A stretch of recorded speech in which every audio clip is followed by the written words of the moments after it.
Dumelang hi, Libito ke Refiloe, a dating and relationship coach bringing you Mjolo with Refiloe.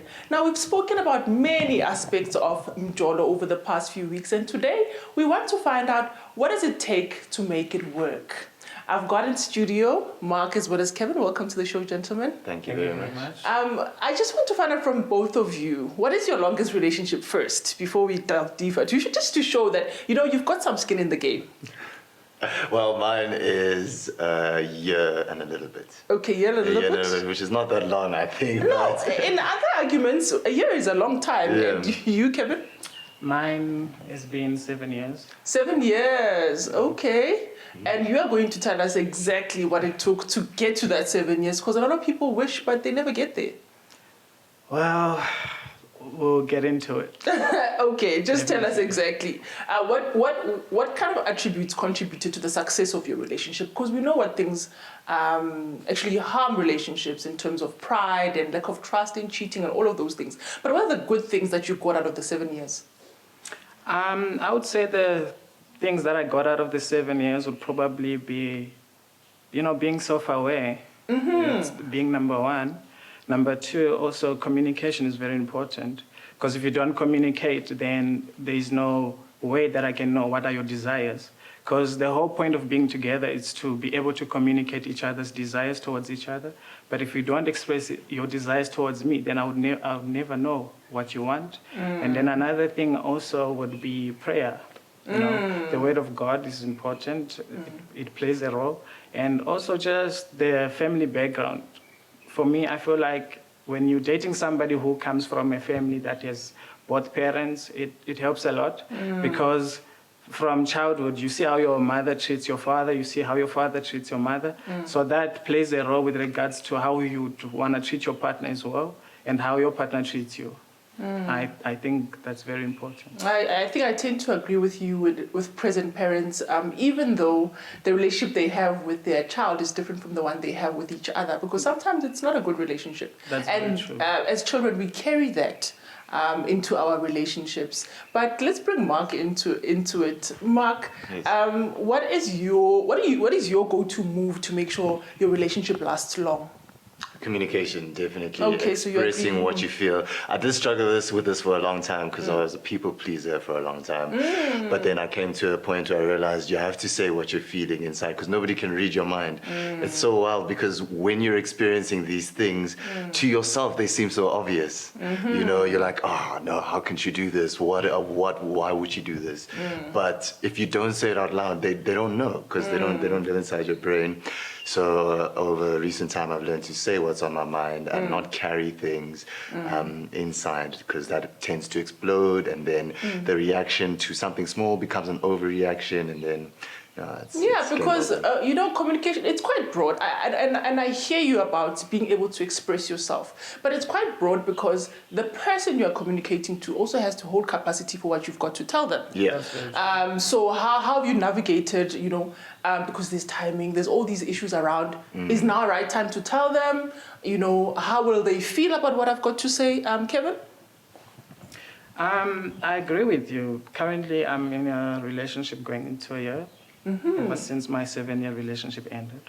So there's a little bit of an age difference. Okay. And since I've been in quite a few relationships, I've quite grasped a lot of things, which is a lot of the times we find out that when you're trying to communicate with certain people or our partners in relationships, what happens is a lot of them, they are in survival mode. So what happens is you can't tell me, or the way you express your views and the way you express your emotions, you need to be very aware and you need to be very calculative towards that.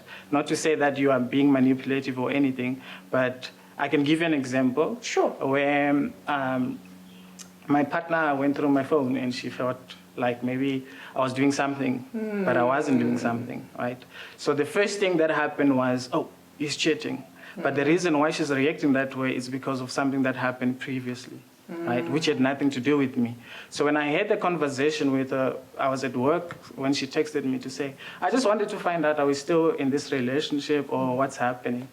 And then me being at the point of life that I am, I'm at the point of life where when you come to me being very invasive or being very violent, I will not answer until I am calm and I can speak to you in a loving manner, in a nice tone. Because I always self-reflect. That's the first thing that I do.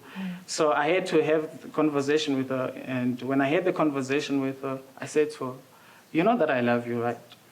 But what you are doing is not right. The reason being, it's not wrong for you to go through my phone. I don't have a problem with that. But when you read something, you need to be able to understand the context of what's happening in the phone. Other than that, you are just jumping into conclusion. And when you do that, you make me to move from being this calm person and being this trust person. So what happens is I end up not trusting you because you feel like I'm cheating, but I'm not cheating at the end of the day. So that it causes like a rift between trusting each other and being in sync with each other emotionally. So I would say that. So Kevin, how did it feel when you found out that your privacy has been violated by way of going through your phone? In a relationship, I don't believe there's privacy. Really? I don't believe there's privacy because, you know what I find very funny? I trust you with my body, but I can't trust you with my phone. But when it comes to your body, there's HIV out here, there's a lot of diseases that are happening. How come you can trust somebody with your body and then you don't trust them with your phone? Because eventually what happens is you find that sometimes you get HIV, not because it was intentional or whatever that is happening in the relationship. And now you guys separate. Which one is more important for you to be open with each other? Rather than you being very secretive, because it doesn't help. But for me, when I found out that my privacy was violated, I didn't mind. Because you believe in being open in the relationship. Mark, do you share the same view? I don't. I definitely believe in privacy. I think you come into this world alone and you die alone. Your partner is an addition to your life. They don't become you. You are an individual always. And I think there's things about your life, your history, your past that can be private. I think privacy is super important. That's why you go to the bathroom alone. It's like, why does she come and poo with me every day then if privacy is not an important thing? You know? Privacy is important, says Mark, but I just want to find out a little bit more because I believe there's a secrecy versus privacy. But yeah, don't go away. Right after the break, we explore more with these gentlemen.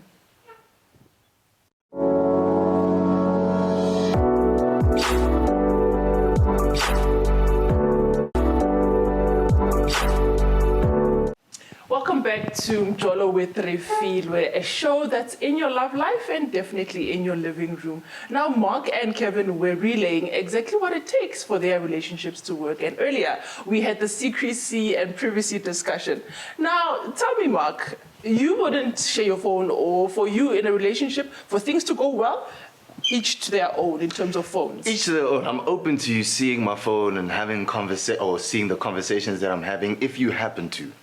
I'm not hiding my phone and locking it. I'll even say, like, babe, take the picture for me, or do this for me on my phone quickly. Can you order me an Uber? I'm not saying my phone is not something you can touch or use. You can see it. I have nothing to hide. But I do think privacy is important, and there are those conversations that are meant for you only. And I don't want to inconvenience other people now as well now. But I guess there's also the part of the relationship where your girlfriend pretty much knows everything that's going on in your life.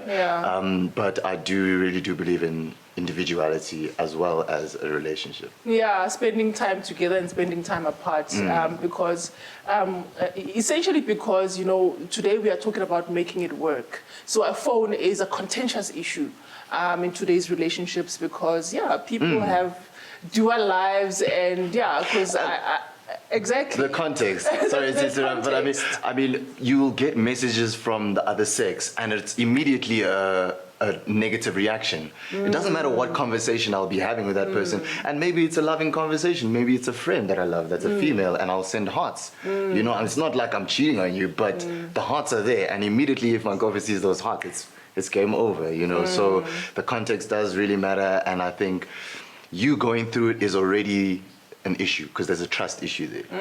Because To start. I believe one doesn't go through it just. Yeah, You're there's something that sitting makes you there. go, let me check. Yeah. I feel some way. So the Yeah. fact that you're doing it already tells me, it's Yeah. But Kevin did say that maybe something had happened before, where you feel like because of the age difference, maybe she's had an experience that wasn't so well. And what other things contribute? Because I know finances is a contentious one, right? Sure. Because they can either work for the relationship or work against the relationship. And do you have an experience where you feel like your finances were questioned, or that they were not? You feel like it was not adequate. What you bring to the table based on how much you earn or how much you have. Well, for me, I believe that finances, to be honest, it's a broad topic, in other words, because a lot of people consider different things when it comes to finances, So for me, my father is a banker, so that also plays a part with regards to how I view my finances and in the relationship. So me being brought up by my father, I take the role of being a provider, meaning that I pay for the house, I pay for the car, I pay for the food, I pay for the electricity, I pay for everything. And then should I feel like I need to be able to give you money or to surprise you or to take you on vacation and stuff like that, I am able to do those things. But you don't probe me to do those things. They come out naturally, So the probe is a turn off. You don't need to tell me. I know my duty. When I come into the relationship, I know as a man that I'm supposed to do these things, right? So that's where I stand. Interesting, because earlier you alluded to communication is a big thing. So if I don't tell you, are you able to see that, okay, maybe she needs money for hair because the braids are a little bit, not where they need to be. So everything, she can't even have a discussion with you? So here's the main important thing in relationship. You need to be present in the relationship. If you're absent-minded, then it's very difficult for you to see that my wife or my girlfriend needs these certain things. For example, I'll give you an example. So there are certain things in relationships, especially when you mention communication, right, that are very important. So I had a situation where I grew up seeing my mother iron clothes and then she would put them on the bed. And then when my dad comes from the bathroom, he just finds his stuff ready. So I had to have a conversation with my girlfriend, my current girlfriend. And in order for me to do that without sounding very controlling or being very toxic masculinity, as people, Patriarchal. So I went to her and I said to her, baby, what is it that makes you to feel loved and close to me?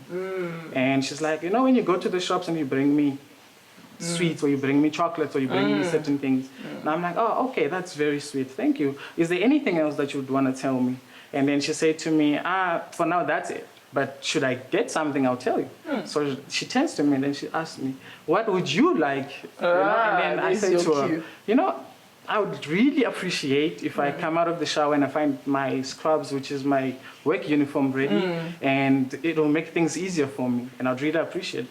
So ever since she started doing it, as you mentioned, it comes with the whole timing and, But coming back to the topic of finances and stuff, I believe that as men, it's our duty to, because finances, for me, I believe that as a man, it's my duty to teach, it's my duty to provide, it's my duty to protect.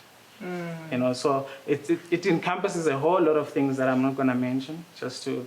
No, but I'm interested because who protects you? Who provides for you? God provides for me. Oh, okay. So are you at the notion that she can't be the one providing for you? No, that's not what I'm trying to say. My girlfriend compliments me a lot. Oh, so it's the complimentary. You bring that other stuff and she'll bring the softness and putting the scrubs neatly in a square. I love that, Mark. Yeah, well, I agree with Kelvin with a lot of things. The fact that men do have to provide and we do have certain roles. I know we live in an age where everybody's the same, but I don't believe that. I mean, we are different as men and women. It's grade 6 biology. So I don't understand when people try to make us the same. I think that's counterproductive because we all have different strengths. You mentioned toxic masculinity. I don't think it's toxic. I think masculinity is a beautiful thing when it's embraced properly and well. So 100%, I think you have to provide, protect, and take care of the people in your family. That's your role, that's your duty. Because women have other duties. They're more nurturing, they give birth, which is incredible in its own right. Like, that's a great thing that you're doing. You don't have to encroach upon what I can do, because then it also limits my ability as a man to do. Because I can't give birth. So I'm here to do something. Let me do something. You relax. I'm also panic. You know? So there's that. But then also in my own relationship, personally, it's a strange dynamic because my person is older than I am and she makes more money than I do. But I also understand all of these roles. So there's a little bit of a push and pull there, but I'm also aware of where I'm going, what my vision is, and I'll eventually get there. I want to talk more about that. All right, to you cool. at home, the gentlemen are saying that we should leave the men to provide. I want to challenge them on that after the break, so don't go out anywhere. We'll be right back.